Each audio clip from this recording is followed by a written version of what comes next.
예, 최근에 어떤 프로그램을 보았는데요.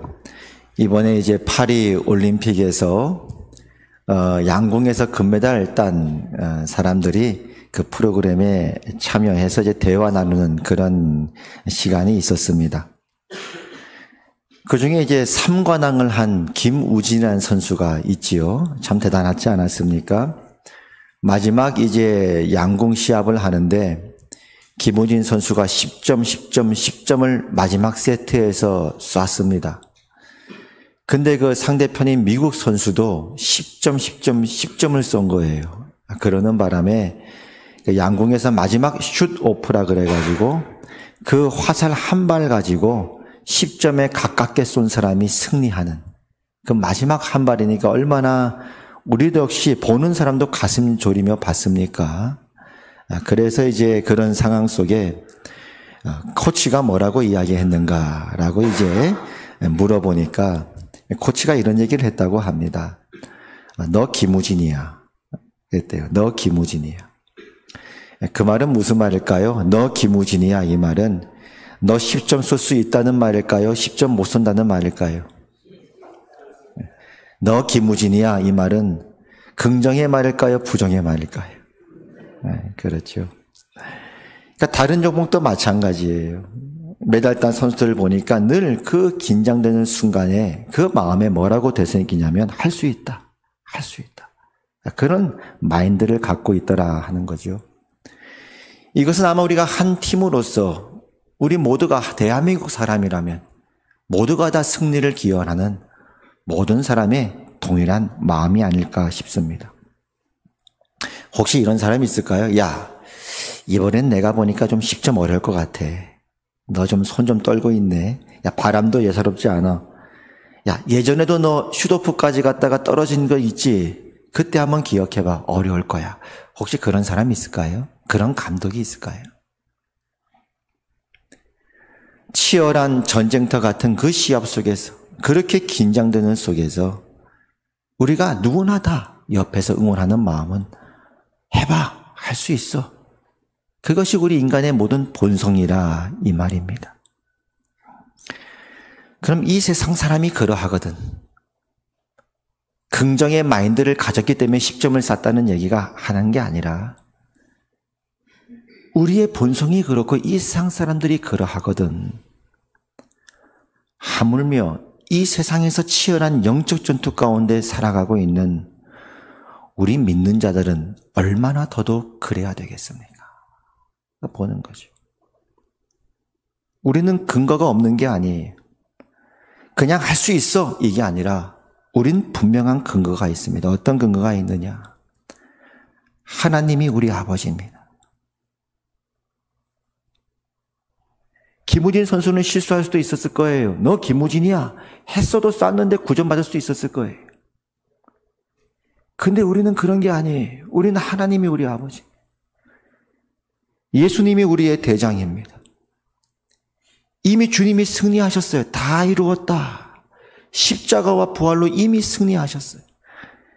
그리고 마지막 궁극적인 승리를 우리에게 분명하게 약속하고 있고 우리는 그 소망과 믿음에 따라 지금도 이 세상을 살아가고 있는 자들입니다. 그렇다면 이 하나님이 부르신 길로 걸어가는 우리는 비록 그것이 좁은 길이라 할지라도 때론 고난의 길이라 할지라도 우리는 하물며 더더욱 우리는 어떤 언어를 써야 되겠는가? 우리는 너 김우진이야 그건 아니에요. 우리는 사람을 믿는 게 아닙니다. 내 자신을 믿는 게 아닙니다. 우리는 더 확실한 근거가 있습니다. 하나님이 너의 아버지야. 예수님이 우리의 대장이야. 얼마나 더더욱 우린 그런 긍정의 언어, 믿음의 언어를 써야 되겠냐는 거예요.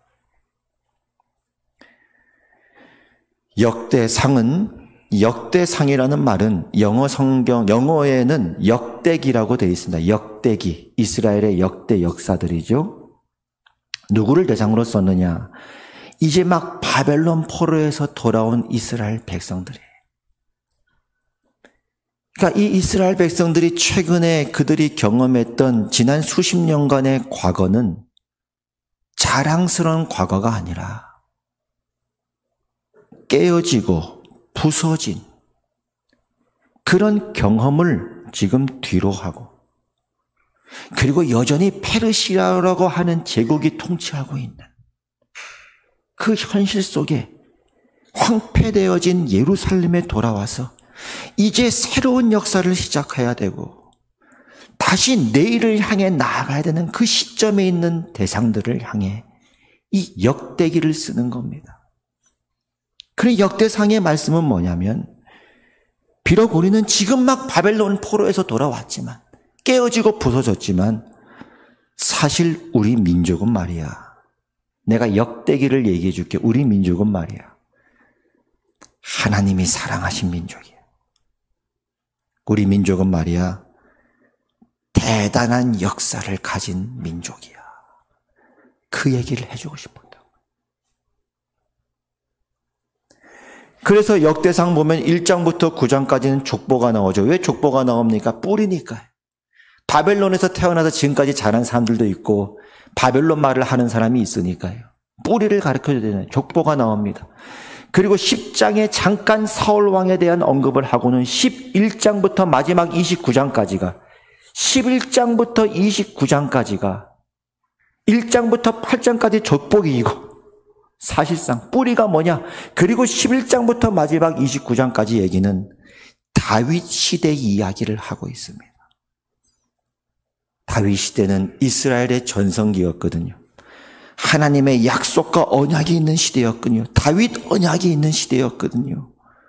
그걸 통해서 이 책은 우리에게 하나님이 이 민족을 얼마나 사랑하는가, 얼마나 너희가 축복받은 자들인가, 이것을 우리에게 말씀해 주고 있는 것입니다. 그래서 오늘 말씀 보면요, 이런 이야기가 나오는 거예요. 다윗 시대 때 말이야, 너네 지금 뭐 바벨론에서 막 포로로 끌려왔다고? 이제 막 돌아왔다고? 지난 과거는 부끄러운 과거였다고? 예루살렘 지금 다 성문이 파괴되었고 지금 도시가 완전 황폐화됐다고? 내가 이 이야기 들어줄게. 다윗 시대 때 이야기 들어줄게. 그때 3명의 용사가 있었는데 말이야, 그 3명의 용사 중에 한 사람은 300명의 적군을 한꺼번에 죽인 적이 있었어. 이 민족은 이런 민족이야. 그 얘기하는 거야. 11절, 다윗에게 있는 용사의 수요가 이러하니라. 항몬 사람의 아들 야소보암은 30명의 우두머리라. 그가 창을 들어 한꺼번에 300명을 죽였고, 그뿐 아니야. 그 3명의 용사 중에 또 다른 사람이 있거든.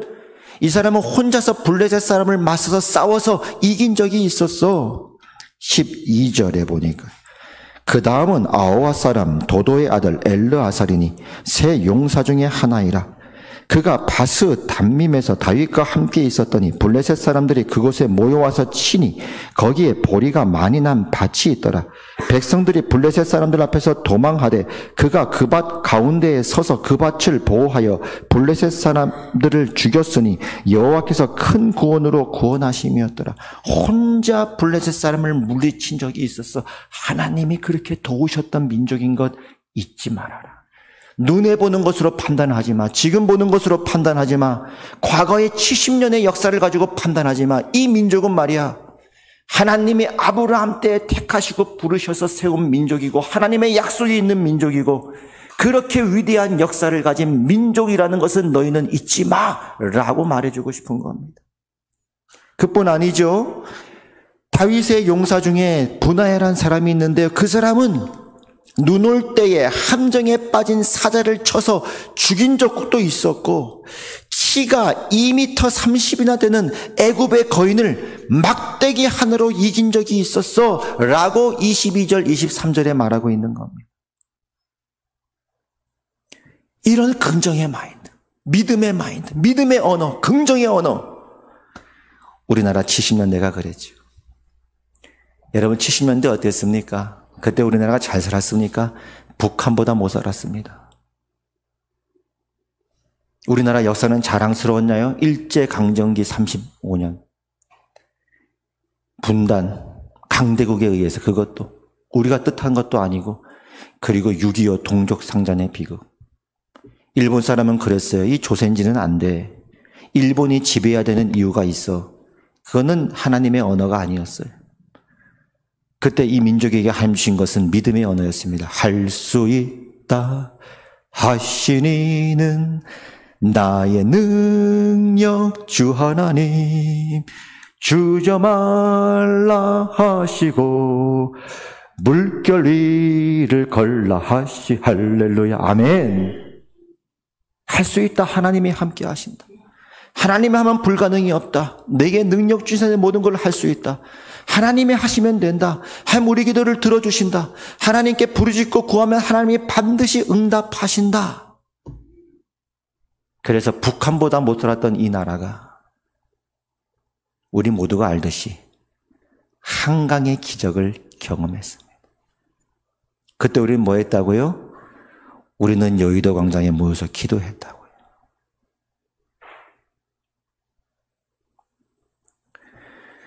그러니 역대상을 보면요, 부정적인 언어가 없어요.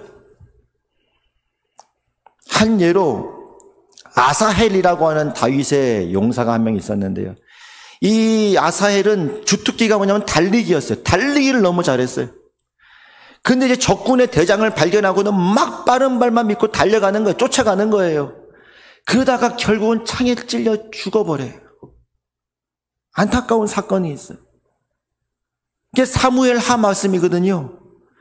근데 역대상 말씀에 보면 뭐라고 나오느냐. 26절, 11장 26절 이렇게 나옵니다. 11장 26절 말씀에 또 군사 중에 큰 용사는 요압의 아우 아사헬과 베들레헴 사람 도도의 아들 엘하난이 있었다. 큰 용사 중에 요압의 아우 아사헬이라는 사람이 있었다라고만 얘기하는 거예요. 그런 얘기 할 필요 있어 없어요? 근데 그 아사헬은 말이야, 야 달리기는 잘했는데 자기 발만 믿고 쫓아갔다가 적군에게 죽임당했어. 아이고 그런 일이 있었다니까. 그런 말 했어요 안 했어요? 했어요 안 했어요? 안 했어요. 왜 안 했냐? 그게 사실이 아니어서 안 한 게 아니라 지금 이스라엘 백성은 무너지고 부서져 있는 거예요. 하나님은 다시 깨어진 것을 붙여 사용하고 싶은 거예요. 그래서 새 역사를 시작해야 되는 거예요. 이 시점에 필요했던 건 뭐냐? 믿음의 언어요. 긍정의 언어였다는 거예요. 데어데스댐댐 이해되십니까? 마지막 하나 예를 더 들까요? 이 다윗의 용사 중에 누가 있냐? 우리야라. 우리야 혹시 아십니까? 우리야. 41절 볼까요? 11장 41절. 한번 다 같이 한번 읽어봅시다. 우리야에 대해서 뭐라고 얘기하나? 11장 41절 시작. 햇사람 우리야와 알레의 아들 사박과 다윗의 용사 중에 이런 사람도 있었어. 햇사람 우리야도 있었어. 그러고 많은 거예요. 딴 말이 있어요 없어요? 이런 말 해요 안 해요? 야 사실 우리야는 말이야 밧세바의 남편이었어. 아유. 근데 다윗이 자기의 충직한 부하의 아내를 뺏어가지고 자기 아내로 만들었다니까. 그래서 징계를 당한 적이 있었어. 이 말 해요 안 해요? 할 필요가 있어요 없어요? 없어요. 왜요? 하나님의 마음을 느끼는 거예요. 역대상을 통해서 어떤 마음을 느끼느냐. 하나님의 마음은 지금 이스라엘 백성과 자손들을 향해서 야, 우리 다시 시작해보자. 너 지금 많이 깨어지고 부서졌지? 그런데 다시 시작할 수 있어. 너 10점 쏠 수 있어. 내가 너의 아버지고 내가 너와 함께한다. 할렐루야. 믿음대로 될지어다. 아멘. 그럼 우리 역시 앞으로 이 하나님의 마음을 오늘 배웠다면 우리 스스로 결심하는 거예요. 어떤 언어를 쓴다고요? 믿음의 언어, 긍정의 언어를 쓰기로 결심하십시다. 먼저 우리는 타인을 향해 긍정의 언어, 믿음의 언어를 사용하기로 결심하십시다. 내가 말한 대로 될지어다. 내 믿음대로 될지어다. 아멘. 남편이 사업에 어려움을 당하게 됐습니다. 많이 낙담하고 실의합니다. 그러면 그 남편을 향해 믿음의 여러분들은 어떤 말을 해줘야 될까요? 1번, 안 될 것 같은데. 어려워. 이건 기도해도 안 될 거야. 당신이 하는 게 그렇지 뭐. 1번. 2번. 기도하자. 하나님이 우리를 사랑하시고 하나님은 언제나 최선의 길로 인도할 걸 우린 믿는다. 하나님의 말씀이니까 말이야. 그냥 긍정의 말이 아니라 말씀에 근거가 있으니까 말이야.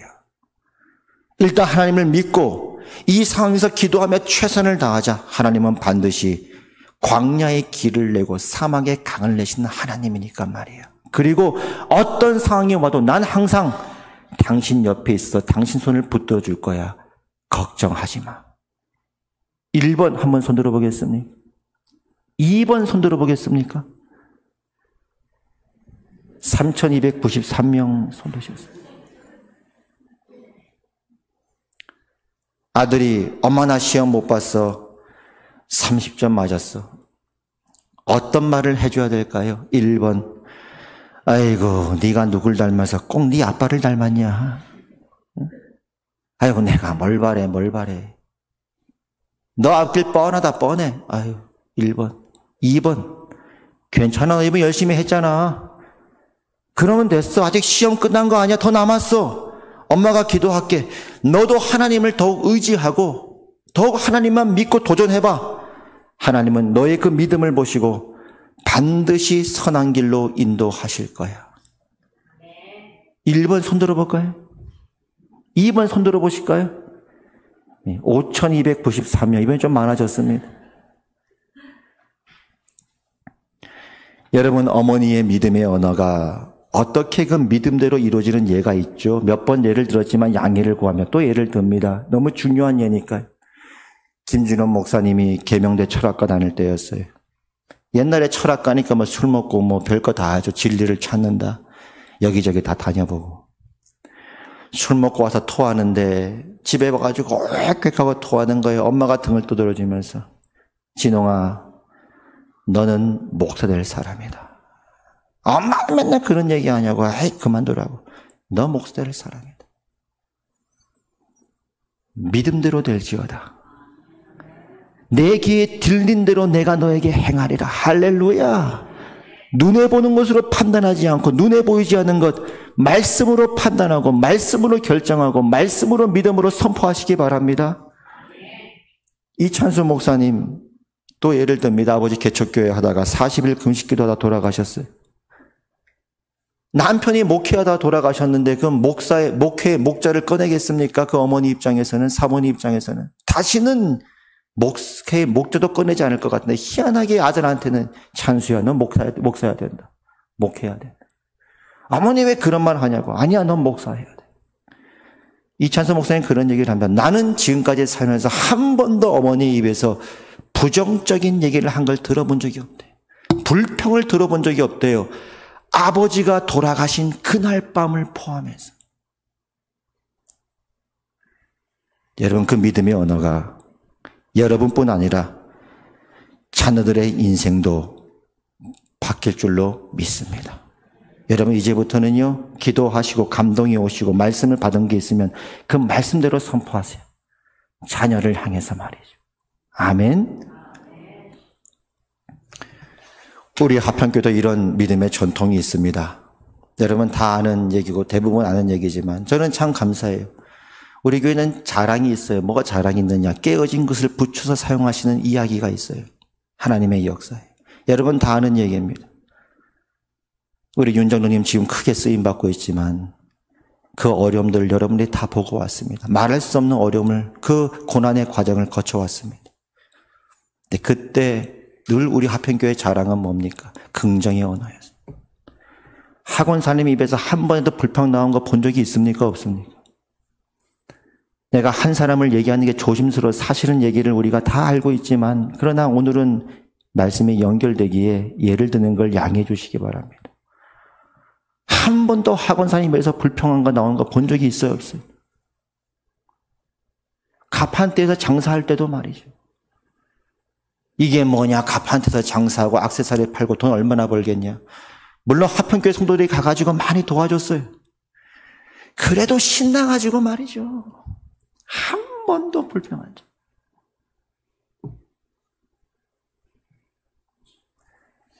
그 믿음의 전통이 이어져서 여러분 모두가 하평교회가 그런 교회니까 그런 축복을 받고 누리신 여러분 되시기를 바랍니다. 두 번째는 우리 자신을 향해 믿음의 언어, 긍정의 언어를 선포합니다. 이사야서 43장, 야곱아 너를 창조하신 여호와께서 지금 말씀하시느니라. 이스라엘아 너를 지으신 이가 말씀하시느니라. 너는 두려워하지 말라. 내가 너를 구속하였고 내가 너를 지명하여 부르나니 너는 내 것이라. 하나님이 나를 구원했다. 하나님 나를 창조하셨다. 하나님이 나를 지명하여 부르셨다. 나는 하나님의 것이다. 그렇게 선포하시길 바랍니다. 43장 이사야 43장 4절에 보니까 너가 내 눈에 보배롭고 존귀하며 내가 너를 사랑하였은즉. 하나님 보시기에 그렇다. 내가 보는 눈도 아니다. 나도 나를 판단하지 않는다. 타인도 아니다. 하나님 보시기에 나는 보배롭고 존귀한 자녀라. 나의 의로움이 아니라 하나님의 의로움에 의지하여 나는 믿음으로 선포한다. 나는 따라해볼까요? 나는 보배롭고 존귀한 하나님의 자녀다. 나는 그리스도의 신부다. 나는 하나님 나라의 상속자다. 할렐루야. 여러분 감정과 상관없이, 느낌과 상관없이, 생각과 상관없이 입술로 의지를 들여 믿음으로 선포하시길 바랍니다. 그때 그 선포가 실체가 될 줄로 믿습니다. 아멘. 마지막 세 번째, 교회를 향한 믿음의 언어입니다. 이것은 우리 교회를 얘기하는 것뿐만 아니라 일반적인 이야기입니다. 다른 교회를 볼 때 어떤 생각이 드십니까? 물론 교회가 많이 한국 교회를 볼 때 참 우리가 마음 아픈 부분이 없는 게 아닙니다만, 그러나 이제부터는 우리가 한국 교회를 바라볼 때 하평교회뿐만 아니라 일반적인 얘기입니다. 교회를 바라볼 때마다 하나님께서 핏값 주고 사신 거룩한 그리스도의 신부들이다. 그리스도의 성도들이다. 앞으로 우리는 그리스도와 같아질 것이고 하나님의 약속을 받은 자들이고 하나님 나라의 상속자들이다. 하나님께서 그 촛대 사이로 지금도 다니고 계시고 지금도 우리에게 말씀하시고 우리를 돌보고 계신다. 아멘. 내 귀에 들린 대로 내가 너에게 행할 것이다. 내 귀에 들린 대로 내가 너에게 행할 것이다. 너희 믿음대로 될지어다. 특별히 올해는 우리 하평교회 40주년입니다. 지난 40년 동안도 하나님이 함께 하시고 돌보아 주셨고 이끌어 주셨습니다. 그리고 우리는 다시 앞으로 40년을 향해 나아갈 것입니다. 하나님은 반드시 광야의 길을, 사막의 강을 지금까지도 그렇게 하셨듯이 앞으로도 내실 것입니다. 이제 이 믿음의 언어가 여러분 각자의 입술에서 선포될 때 하나님의 능력으로 그 믿음의 일을 이루고야 마실 것입니다. 내 믿음대로 될지어다. 남편들 위해, 자녀들 위해, 여러분의 인생과 미래 위해, 교회 위해, 한국교회 위해 주님 임하여 주시옵소서. 기도합니다. 하나님 아버지, 은혜를 감사드립니다. 오늘 역대상을 통해서 하나님의 자녀를 향한, 자식들을 향한, 비록 깨어지고 부서졌지만 그 자녀를 다시 붙여 사용하시는 그 자녀를 향한 아버지의 마음을 읽습니다. 그 마음을 닮아 우리도 이제 믿음의 언어로, 긍정의 언어로 선포할 때 선포한 말씀대로, 고백대로 이루어지게 하여 주시옵소서. 예수님 이름으로 기도드리옵나이다. 아멘.